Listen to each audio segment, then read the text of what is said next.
Hello, everybody. Like you said, my name is Matthew, and I run the Oatmeal. And I particularly want to thank you for coming because I'm kind of the closing keynote. And I think when Elon Musk was up here, this is probably what he was looking out at. And this is what I get to look out at.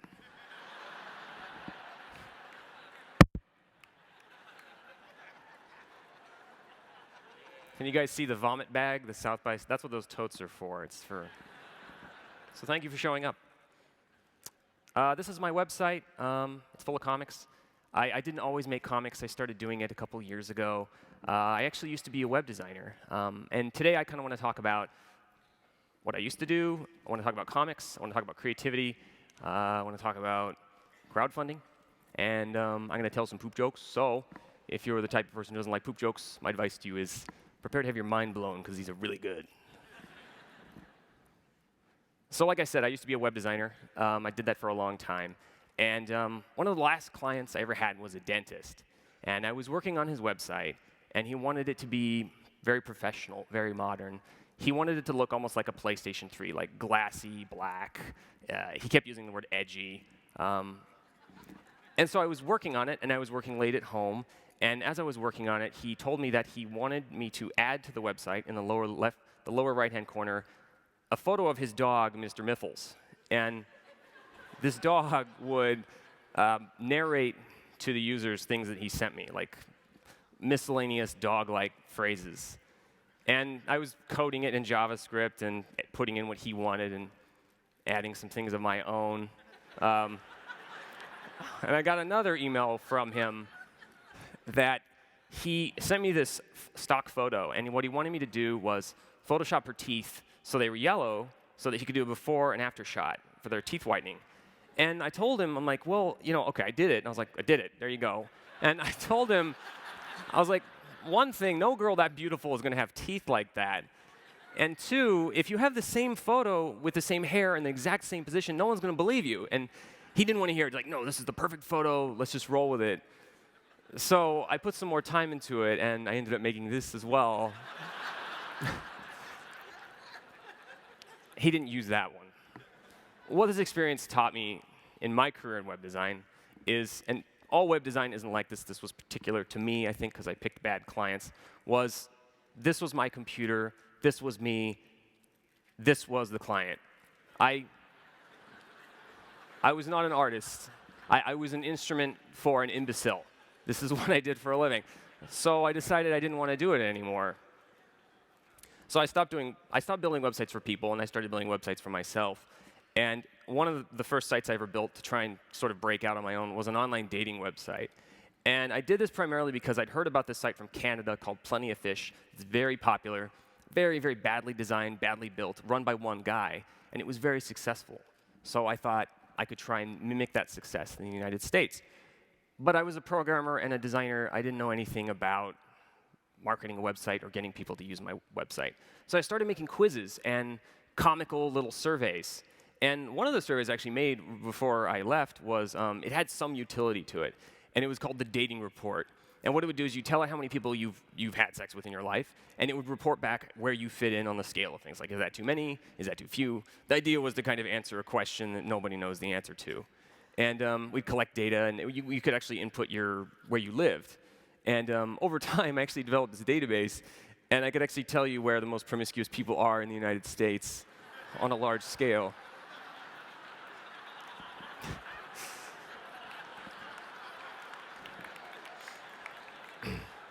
And this worked. It got me out of my job, out of my web design career.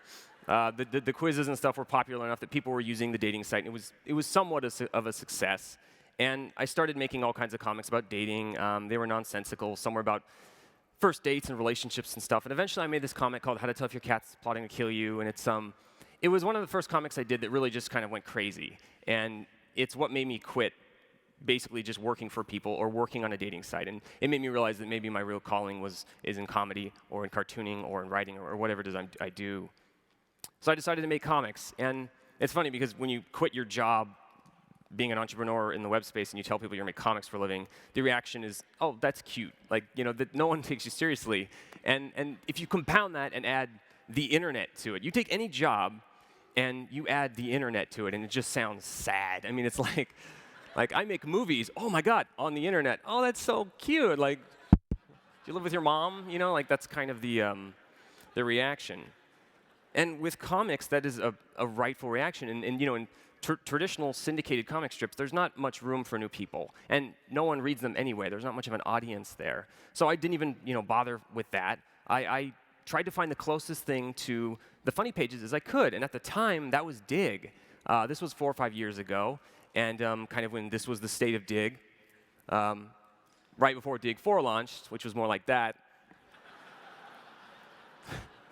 leaving us here. But like I said, the goal with my early stuff is, I'm a little ashamed of it just because I didn't know how to write comics. I didn't know what to write, so I just kind of made these random collections of nouns and things like bacon and unicorns, and those types of jokes make me cringe now, but it's a part of my early comics. 8 ways to tell if your loved ones plan to eat you, and 6 reasons bacon is better than true love, and 7 reasons to keep a Canadian as a pet. It's like, it accomplished the task of being funny, but there was no substance to it. Furthermore, a lot of it was kind of page view journalism. If you look at the titles, it's clickbait. It's like, hey, I see this on Twitter, I'm going to click through.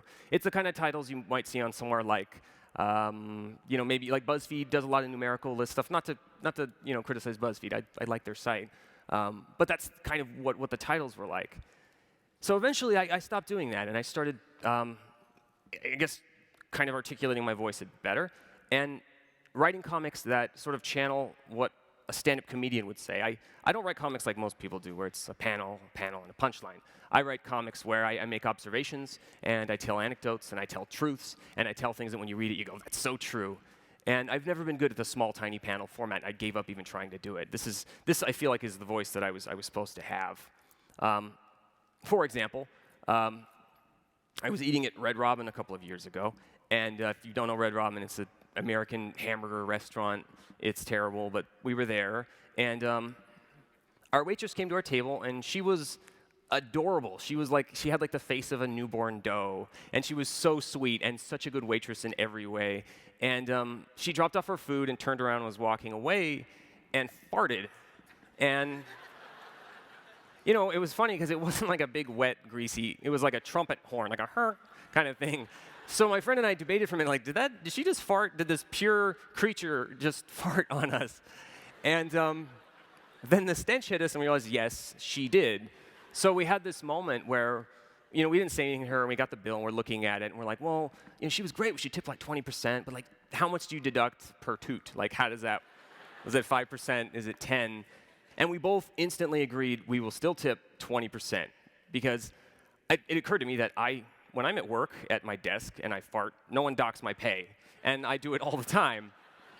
And the core of it kind of became, that waitresses, even though their job is customer service, their job is also to receive, waiters and waitresses, their job is to receive a set of instructions from a group of strangers who have very complex instructions about splitting the bill, what their baby wants to eat, what their baby doesn't want to eat, taking those instructions and delivering it across the room to another series of people and hoping that they don't screw it up and that you don't get paid less. Like, it's a hard job.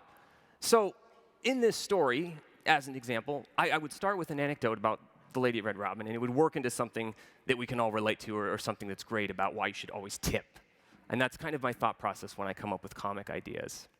I also make a lot of comparisons. I went to South Korea about 1.5 years ago, and I went to the demilitarized zone between North and South Korea. And I became really interested in North Korea, and particularly the disparity between the countries. And I wrote this comic about how this is basically the state of North Korea, and this is the state of South Korea. And if you've ever played StarCraft, that's the "we require more minerals" voice that it's got there. This is a woman wearing nothing but a t-shirt. It's adorable, it's cute, it's playful, whatever you want to call it. When a man wears nothing but a t-shirt, this is what you have. It's pretty much the most awful thing I can draw, actually.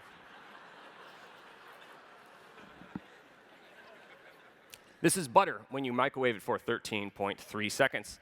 And this is it when you microwave it for 13.4 seconds. This is your life what you think your life will be like after having kids, and this is what it's really like.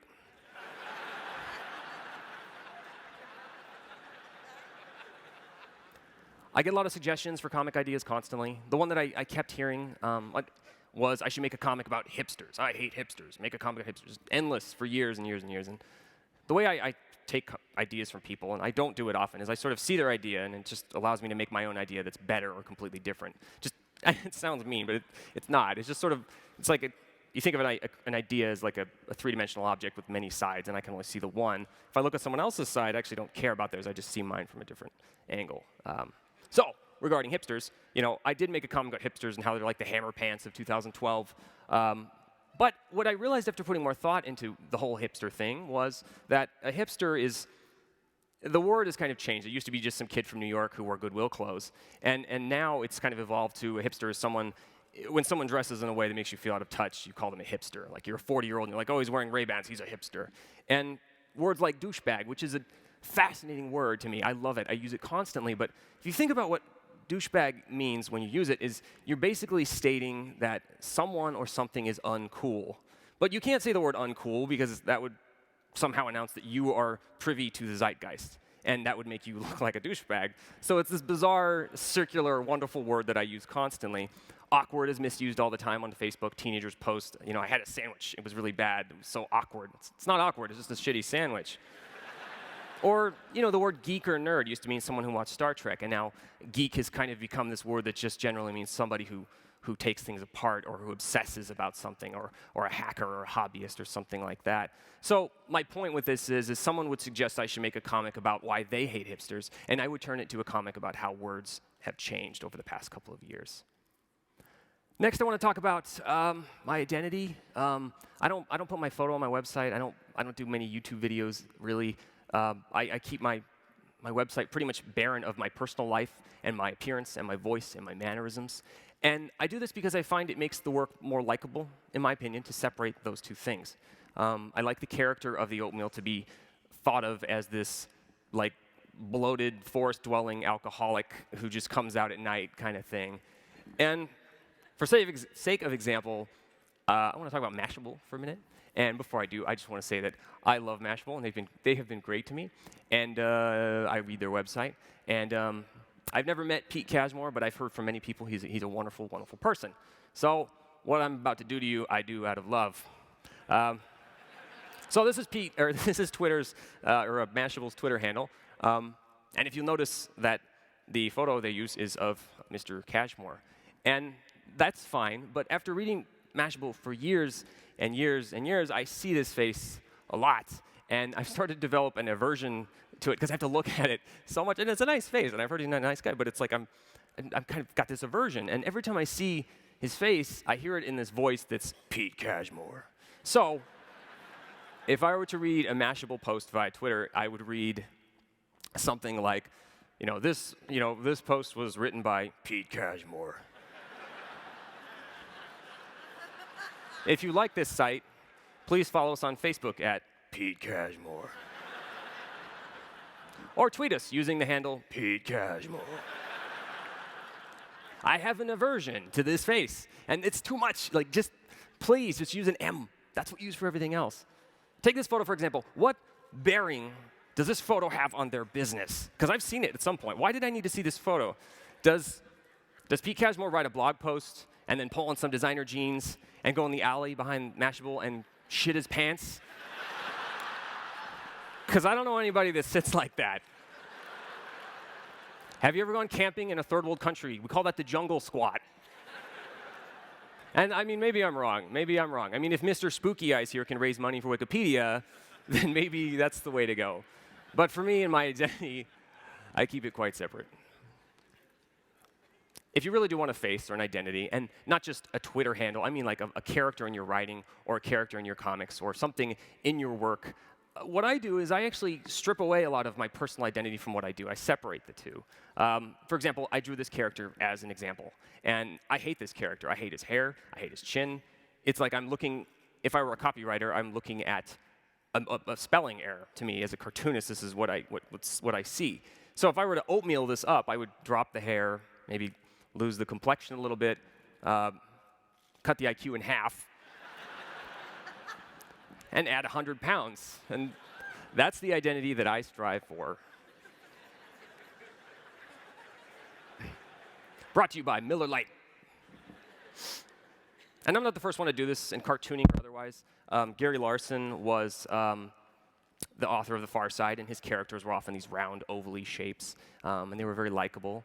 South Park, same deal. Or something even more recent, Adventure Time, all these cute little things. And that's sort of how I apply it to my work. I used to try to harness inspiration. I thought I could control it. I thought that I could get my favorite coffee and my favorite song playing and sit down at my desk and just start drawing. And it would just happen. And that ended up not being the case. I found that inspiration is like food poisoning. It just sprays at you when you don't need it. And if I were to do all of those things, this would be me 6 hours later. This is kind of what happens. I have found, though, that I call this farming for ideas, where I think about things that I want to write about, just this loose jumble. And I usually have nothing when I think about it intensely. And then days or weeks later, I'm doing something else. I'm going for a run, and I'm in the shower, and it just pops up right in my face. And I call it farming because I think about it and sort of plant a seed of an idea, and then later it turns into a plant. I've always thought that every single time I wrote a joke or drew something, that was my last joke. My creative pool was limited, and I was taking out of it, and it would be gone one day. And this is true if you think of creativity like a pool. A pool is a still, stagnant body of water. It doesn't change. Fresh input does not come in and out. If you think of creativity like a river, it constantly has change. There is life in a river. There is death in a river. And I think that is necessary to continually being creative. If you have nothing to say, don't say anything. If you have nothing to write, don't write anything. If you want something to write about, go read a book, make new friends, get a new hobby, do something to change your life. And if you have done all of these things, and you still have nothing to write about, then you shouldn't be a writer. And that's why my website is often updated very infrequently, because I don't fill up space on my site just because time is passing. I only write things when I can be funny. Comments are kind of an interesting thing. I don't have comments on the Oatmeal. I think I have them on some of my blog posts, but for the most part, my site has always been comment-free. And there's always this talk with everything we do about being social, because we're on the social web, and engagement, engaging. This is the new verb for talking on the internet.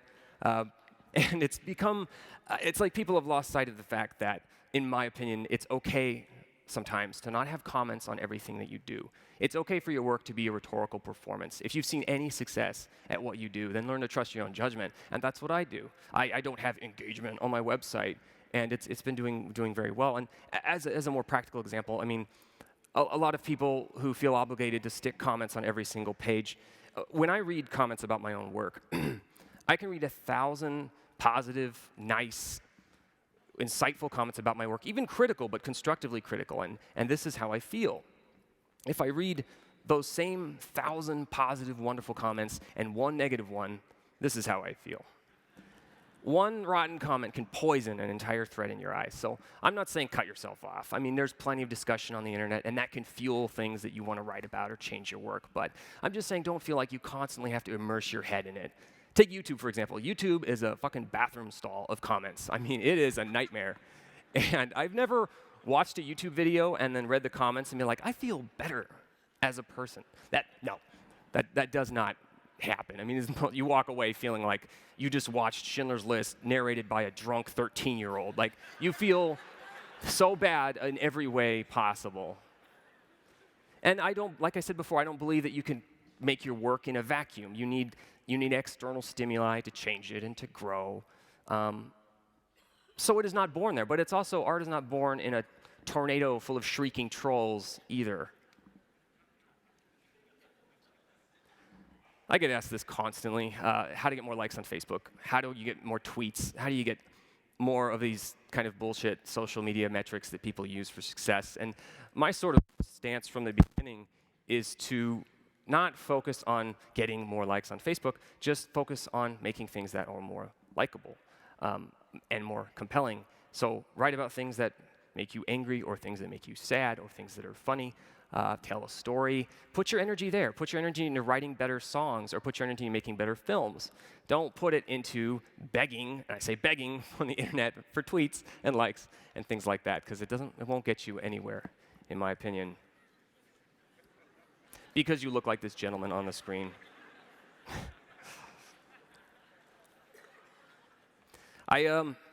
Like I said before, I don't write traditional comics. I don't know how. I'm not good at it.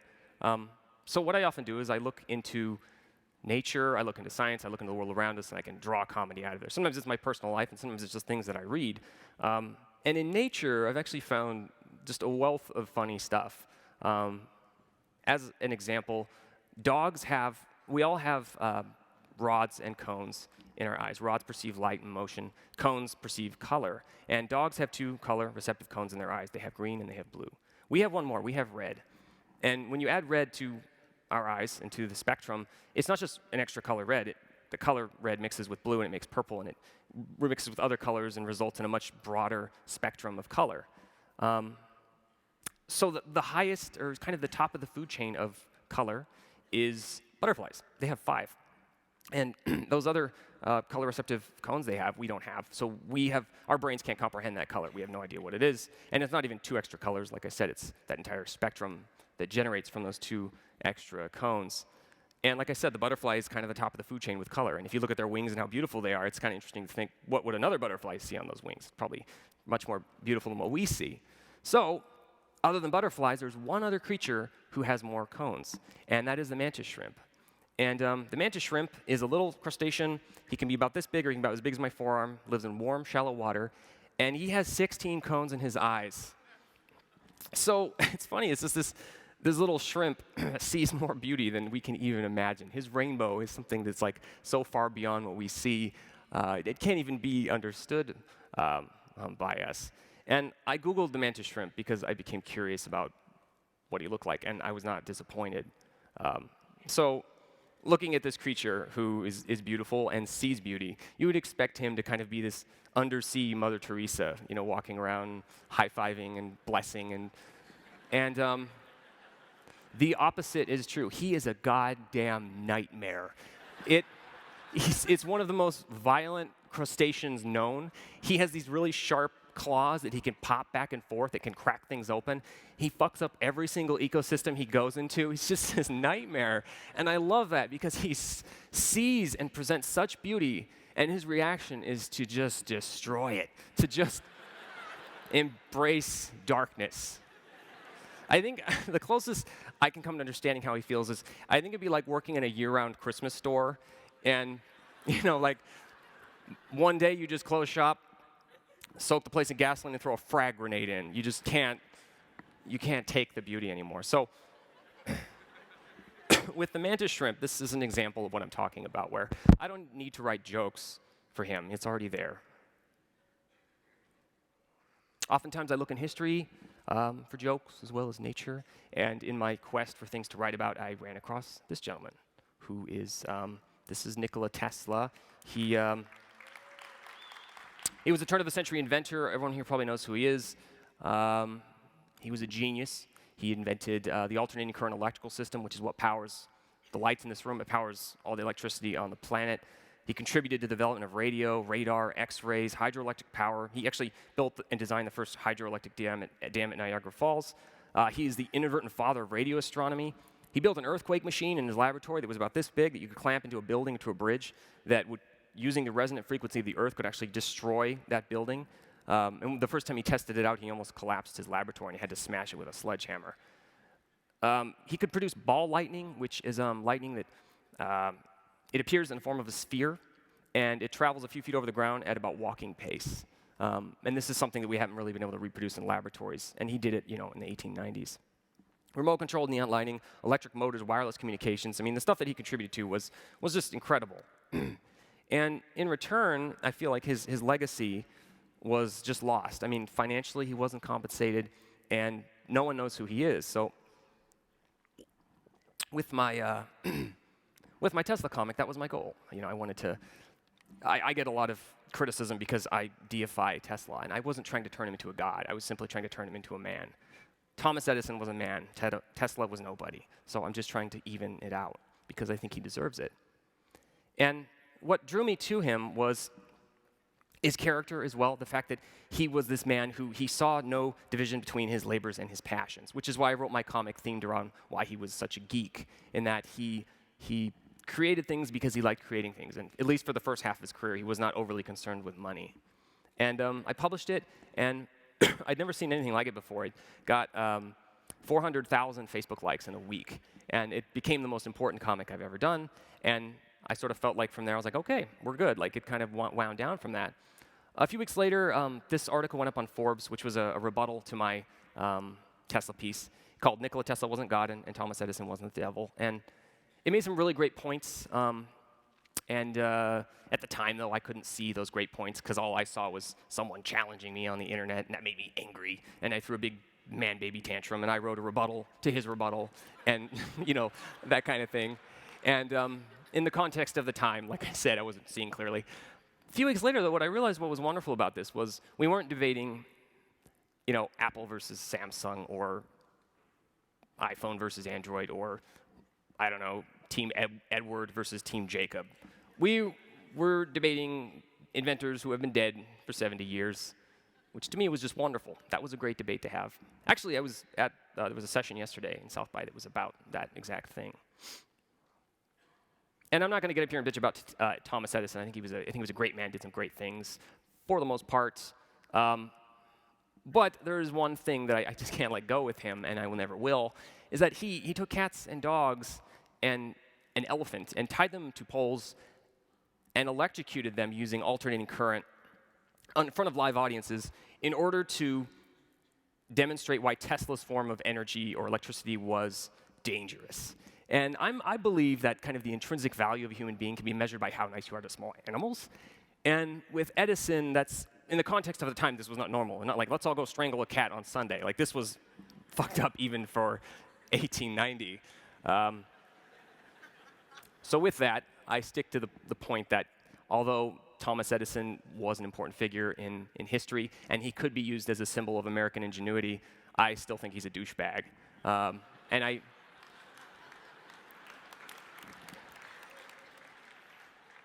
I drew this painting of him, and it's funny because I didn't think anyone would buy it because it's ugly, and no one buys ugly things. Like, his face is ugly, the cat's ugly, and it's got a light bulb in his butt.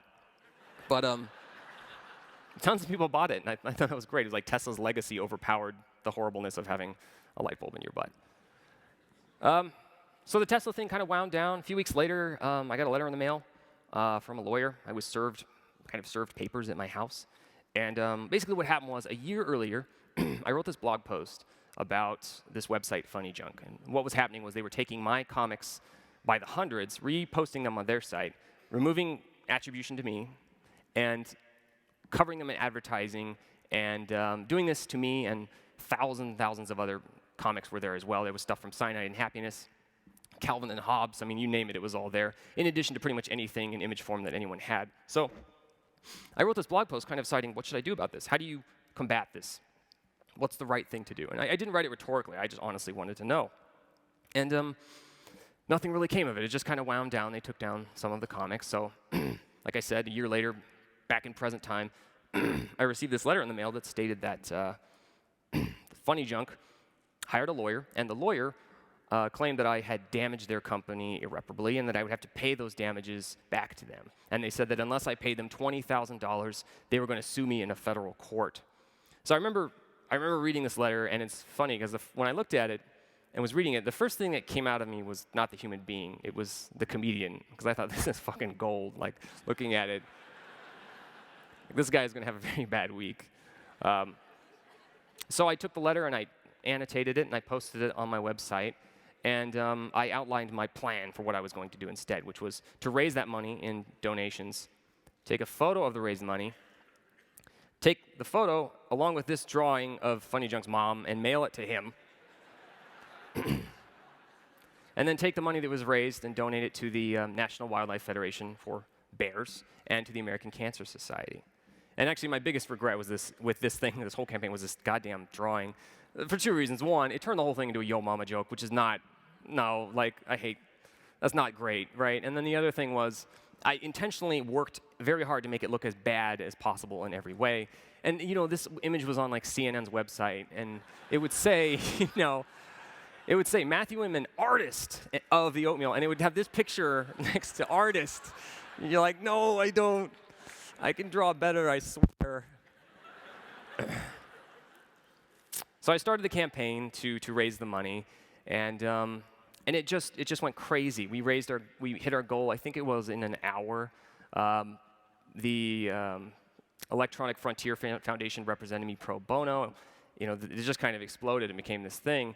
And this is the photo of the lawyer, Charles Carrion. And at this point, what happened was Funny Junk left the fight. They're gone. And as far as I know. And Charles Carrion, the lawyer, just sort of reacted against everything. He sued me anyway. He sued the National Wildlife Federation, and he sued the American Cancer Society. And when he did this, he elevated himself to like a level 60 villain on the internet's eyes, which spurred more donations and spurred more craziness. I mean, Anonymous even jumped in at one point, and they were delivering pizzas to his house. And it's funny. It's not funny, but it's funny. Like, that's disruptive of his life, and I get that, but still, it was. So my local paper and all their quality journalism posted this article summarizing the situation, saying, why Seattle cartoonist the Oatmeal's brilliant joke may have backfired. And I remember reading this and thinking, if we're going to use a gun as an analogy, the gun did not backfire. The gun fired perfectly straight. It hit this asshole in the head. Brains came out the back, turned into money, and landed on a bunch of adorable grizzly bears who needed it.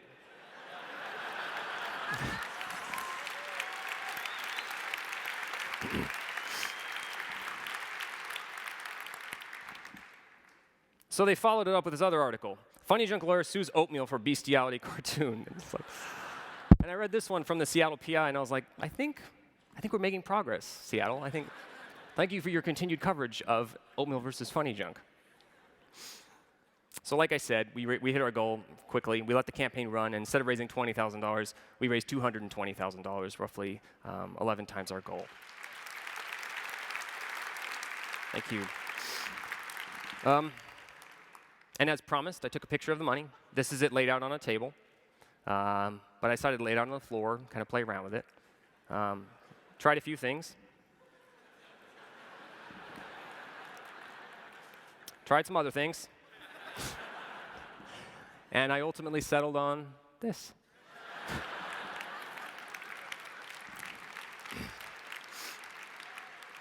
Can you see the coins down there? I was very precise. And I mailed it, and that was that.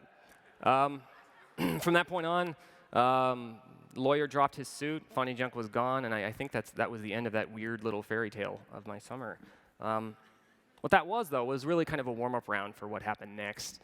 I heard from a nonprofit, or I heard through Twitter mainly about a nonprofit in Long Island who was trying to buy the former laboratory of Nikola Tesla, known as Wardenclyffe. This was one of his last laboratories, and it was where he was building a wireless energy installation and a wireless communications installation. He lost his funding, he lost the property, it was demolished, and it was bought by another company who produced film on the property and built a lot of factories and ended up actually poisoning the soil with silver and cadmium, so it became a government Superfund site. Eventually, though, it was cleaned up enough that they could actually sell it, and it went up for sale, and I think this was last spring. And this nonprofit group from Long Island has been trying to buy this property and get a hold of it forever, because even though the tower was torn down, Nikola Tesla's laboratory is still there at the base. So I thought, the property was listed at $1.6 million, and the nonprofit had a matching grant for $850. So what that means is if they spend $850, they get $850 back from New York State. So I figured we needed to raise $850,000 to make this possible. And with my experience with Funny Junk, kind of as a warm-up round, and with my my Tesla comic and sort of the people that I rallied to that cause, I thought I was the ideal person to come in and help. So I started an Indiegogo campaign, and it went kind of bonkers again. We got donations from over 100 countries, which speaks volumes about Tesla, because he's more of an international hero. In America, we don't know who he is, really, but especially in Serbia and Eastern Europe and places like that, he is kind of this historical enigma. 33,000 people ended up donating, And during our first week, we averaged $145,000 a day. And within that week, we hit our goal of $850,000 and ended up closing the campaign at $1.37 million to go towards the purchase of the museum.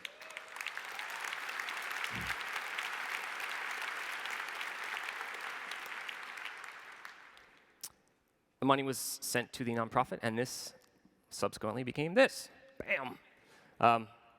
I can't actually say bam yet. They're in contract to buy it, but I like saying bam, so I'm just going to say it as it was sold. So how did this happen? Like, who do you give credit to here? Is it me? Is it the Oatmeal? Is it crowdfunding as a model? Those things are, I think, me is a very tiny part of it. I think crowdfunding, enabling people to do things, pay for things, buy things, and build things they couldn't build before is a very big part of it. But mostly, I think the disappointing answer is actually still, it's Nikola Tesla. I think this man, even after he's been gone for all these years, is still able to change things. He's still able to break records. He's still able to make a difference in the world. Despite that, I did learn some things from this. Watch out what you commit to. Like I said, we had 33,000 people donate. That's a lot of T-shirts, so be wary of things that have sizes, custom things that you have to deal with, because my shirt doesn't fit, or I forgot to put my apartment down, or things like that become, you can drown in them, or you can bankrupt yourself with them if you're not careful. I like to keep mine short and sweet. Both of mine ran long. The first one, the Funny Junk one, it ran for 6 weeks. The first week, we raised $200,000. The remaining 5 weeks, I think we raised 10. So it's like once that emotional need to donate is satisfied, it tends to peter out, and I don't like to peter out. I like to end things on kind of a bang. And lastly, the big thing that I put into my campaign that's very different from many others is I don't do the YouTube video thing at the top of my Indiegogo campaigns or Kickstarter campaigns. I see them, and they work for some people, and they're great. But for me, I find the video oftentimes really aggravating because you turn on this video, and it's 10 minutes long describing a product, and the first 2 minutes is B-roll of mountains and streams and inspiring shit and great music, and you're just kind of losing your interest in it. And with the way I write things, the way I write my comics, I do them almost as these sort of infographics. I hate that word, but that's the only word I have, where it uses fonts that are very bold and arrows, and what it does is it lets the user read it so they control the pace, but it doesn't scare them off using this giant wall of text. If I had 6 pages of why you should donate, no one would donate. So with this, if you were to read this aloud, it'd be like, hey, are you familiar with this handsome gentleman? Points at Tesla. No, go read this. Points at that. Got it? Okay, moving right along. So the reader can kind of establish their own cadence. And that's how I write comics, and that's how I wrote my pitch to donate to Nikola Tesla's museum. So, I forgot I put that in there until just now.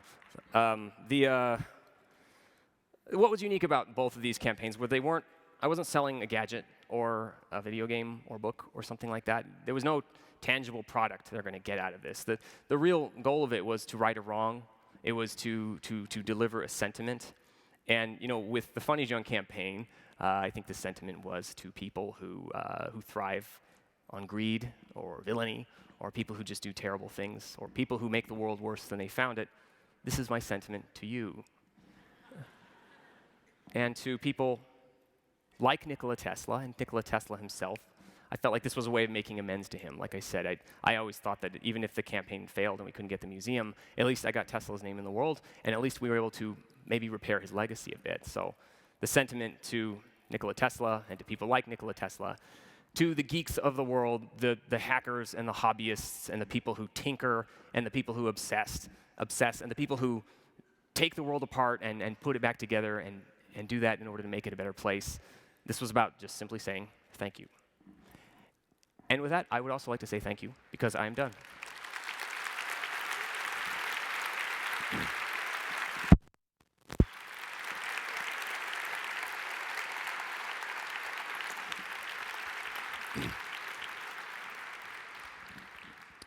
All right, thank you all again for coming, and thank you, Matthew. And so we are going to jump into our audience Q&A. Just a reminder, our mass relevance team is in the back picking the best questions from Twitter. So if you want to ask Matthew a question, tweet to #AskInman. Our first question is from Jackie Dana, and she asks, why oatmeal? Why not cornflakes or bacon or another tasty breakfast item?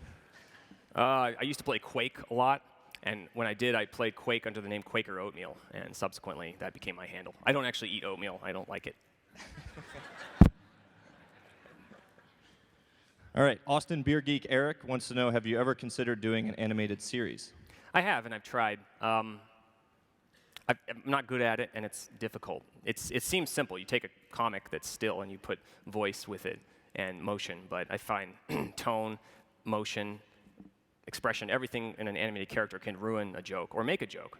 So I feel like I just haven't figured out how to do it yet, but I want to. Do you have an end goal in mind, or like your next project that you're trying to figure out? Regarding an animated series? Yes. Nothing really. I've got some loose ideas. I think if I did do one, it would be a YouTube show rather than going the old way, the old route.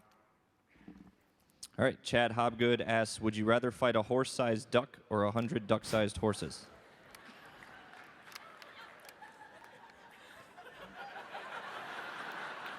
It's important to think about this question. Probably 100 duck-sized horses, because I'm good at kicking small things.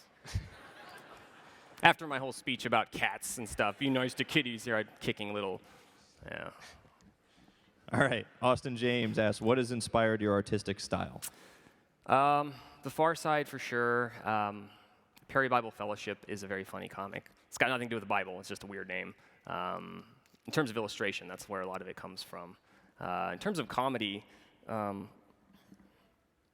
really like Eddie Izzard because he tells jokes about the Pope and nature and weird stuff. He doesn't just get on stage and kind of go through a bunch of profanity and things like that. I really admire his work. Where'd your inspiration for artistry come from? I mean, you started off by saying that you were a web designer. How'd you get into that? Where did my inspiration for artistry come from? Is that what Yep. you said? You know, the tools I used to draw comics used to be the same tools that I made web pages with. So when I started drawing comics, it was kind of a lateral move. I could take this illustration that I was doing things like icons and logos and apply it to comics. That's why a lot of my comics look like they were drawn with a web design tool. There's drop shadows, gradients, things like that. So that's kind of where it was born out of. All right, what's the biggest challenge you faced starting the Oatmeal website?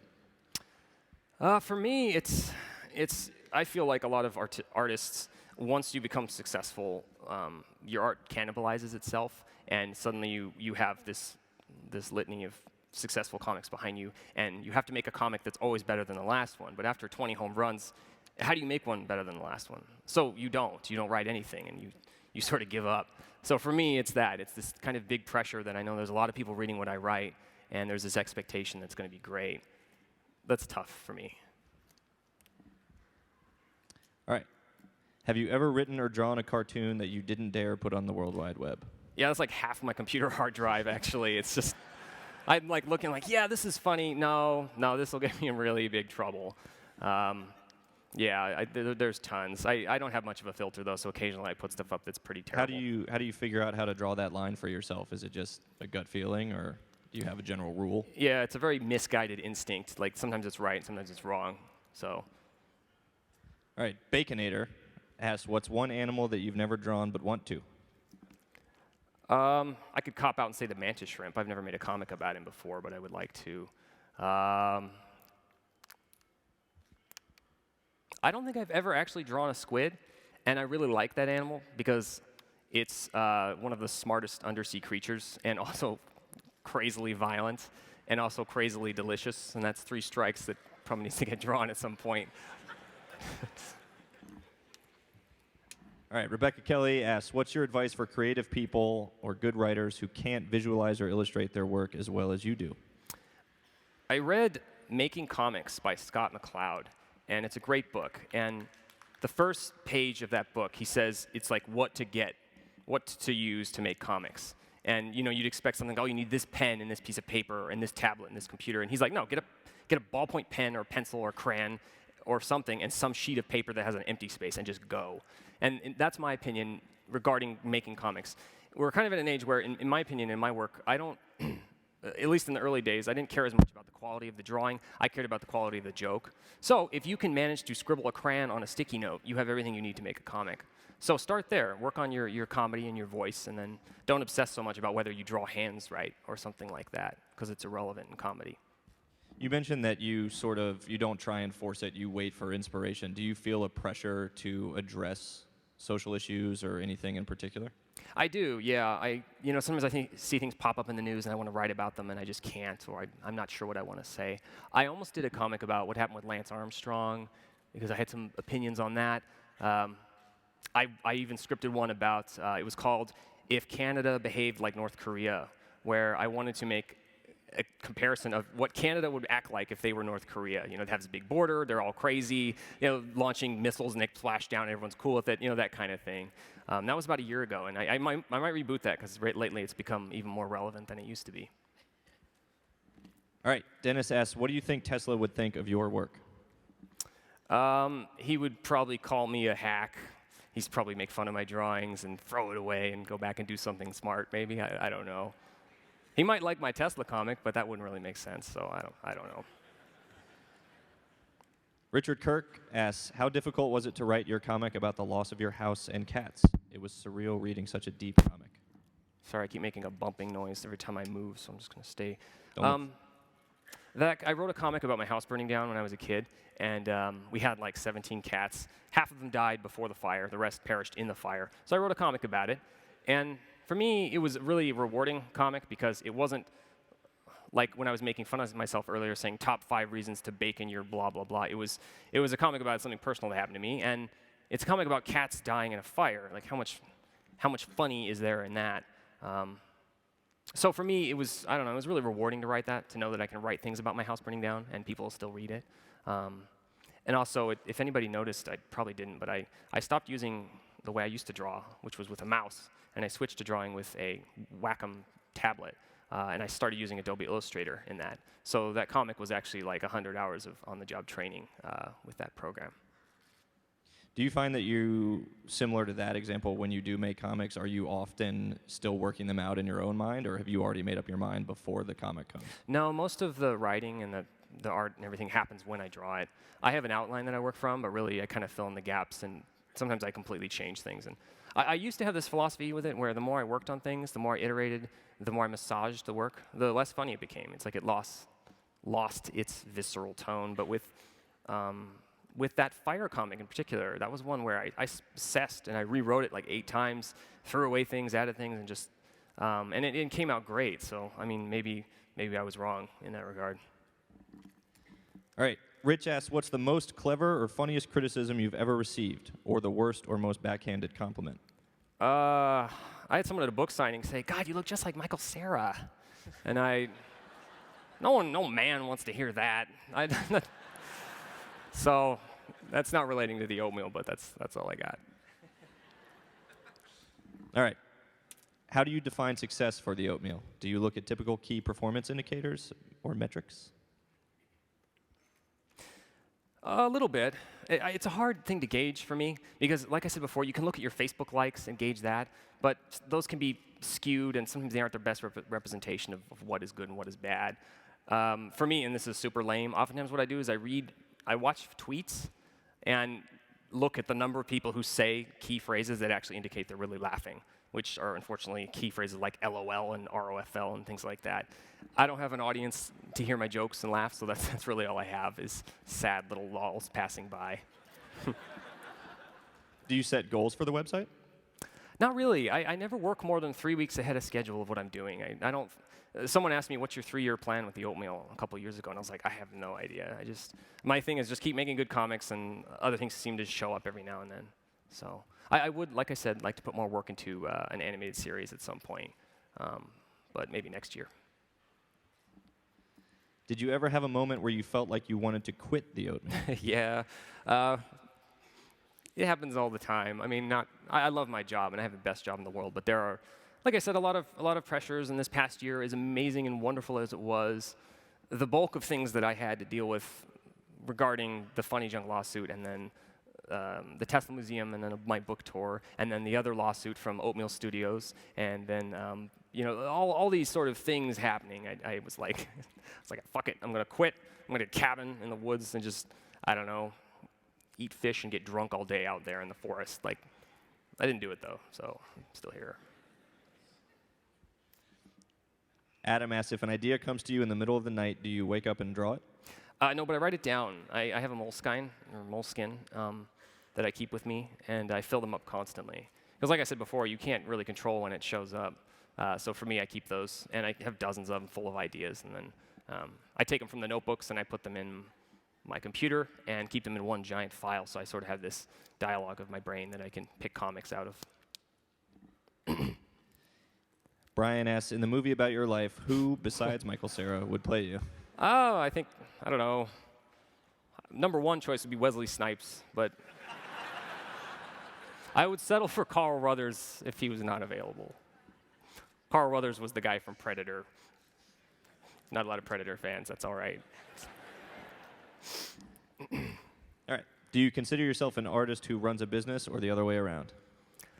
An artist who runs a business or the other way around. Probably an artist who runs a business. I don't know, it's a tough thing. I think all art that becomes successful inevitably becomes a business. So for me, it's a bit of an identity there. But I just, like I said before, I try to just keep making comics that I want to read that I think are funny. And the business seems to fall in line with that. Maria asks, do you have a pet or animal you use as a muse? My dog. I wrote a comic called My Dog, The Paradox earlier last year, and it was inspired by I have two dogs, but it was inspired by him because he's sort of the problem dog. And the comic about him lived in my notebook for 2 years. Just I kept looking at it and deciding not to do it. And I finally wrote it, and I thought no one would like it. I was like, no one's going to get this. Nobody else's dog eats bumblebees. Like, I'm the only one with this problem.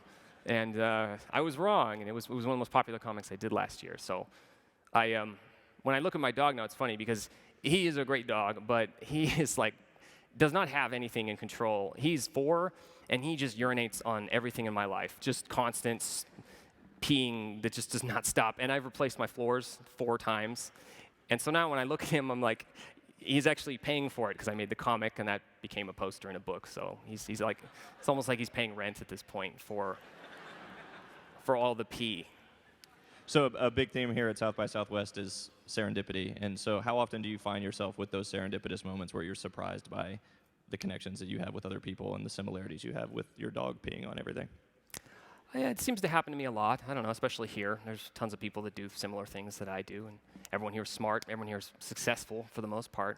So yeah, I'd say pretty regularly. Diego asks, would you consider translating the Oatmeal to different languages? Not really. I mean, if someone translates it, fine. It happens all the time. They translate it and they put it on their blog. But I think my first book got translated into 3 or 4 languages, and my new book got translated into 5 or 6. And you lose that voice when you translate it, the comedy. Like, it's so fickle. So if someone very funny who had this perfect tone could do it, I would be great with it. But I don't speak Thai or Chinese or German, so I can't look at my book and decide if it's funny or not. But as far as making it an active thing, what I do, I'm just going to focus on this, and if other people want to translate it, they can. All right, from Kyle, how do you discern between what is comic-worthy or what's just a funny passing thought? Usually it sits in my notebook, and it can live there for a long time, and if I continually look at it and it seems to be getting better and better and better, I will make it into a comic. Because I have a lot of stupid passing thoughts that it's one of those things that you strike you like, this is the best thing I've ever done. And when you start writing it, it's like, no, this is garbage. So I don't know. I guess just passing the notebook test for me is how I do it. Mike Dunn asks, do you think you'll do a comic about your South by Southwest visit? Maybe. I did a little tiny one 2 years ago, just about how people here have changed a bit, and it seems like everyone does social media for a living, and I wrote a comic about that. Everybody I meet, I do social media, like, okay, where's the people who do, I don't know, where are the comic artists, where are the musicians, that kind of thing. But I think that was probably just my own personal experience, because I know a lot of people in social media. So, but as far as doing a full-fledged comic, maybe, I don't know. What are they now? What's that? The South by crowd, what are they now? They seem like a mixed bunch. I don't know. I had that wonderful illustration of them at the beginning, so. But no one's throwing up and no one's sleeping, so that's good. That's a positive step. All right, from George, have any organizations or causes tried to approach you to be the face of their campaigns due to your crowdfunding success? Yeah, a lot. We actually have this spreadsheet of people that some of them are very noble and some are not, and it's just kind of an archive of people who need help or causes that need help. But I'm just trying to kind of pick my battles very carefully. And with the Tesla campaign and the one before it, I felt like that was just this perfect circumstance, or this perfect coincidence of circumstances. I didn't seek out to do those things. I didn't choose a campaign, like, let's do this one today. So in regards to helping other people with their campaigns, I feel like it would have to be something that is just perfect and ideal. All right, from Austin James, truthfully, is the Oatmeal a one-man show, or do you have a silent team members? It's me, and I have an assistant who works with me in Seattle. She's kind of a business partner type. She handles all the stuff that I can't do that involves everything business related. So bookkeeping, ordering posters, ordering prints, ordering T-shirts, dealing with inventory, the events, stuff like that. Kind of my left-hand person. And then in addition, I have my mom's house. Actually, we converted into a little mini warehouse, and my mom runs all the shipping and warehousing and merchandising. So if you order a T-shirt from me or a poster, you will explode on the stage. If you order a T-shirt from me or something, it comes from that warehouse, where it's my mom and some family members and a few people. But the core of what I do, the comics and the website, everything there is just me for the most part. How far into the Oatmeal did you get before you realized that you needed help? It was about 9 months. I tried shipping things myself at first. I had this romantic notion of I'll pack things and tape them and take them to the mailbox, and it'll be great, and I'll make comics later. And it is not a romantic. It's terrible. It is a nightmare. I mean, just like I said before, people put the wrong address down. Their shirts don't fit. It's just terrible. So that was something right away that I offloaded, delegated it. That way I could focus on writing comics. All right, well, thank you again for coming. Thanks for having me. Matthew Inman.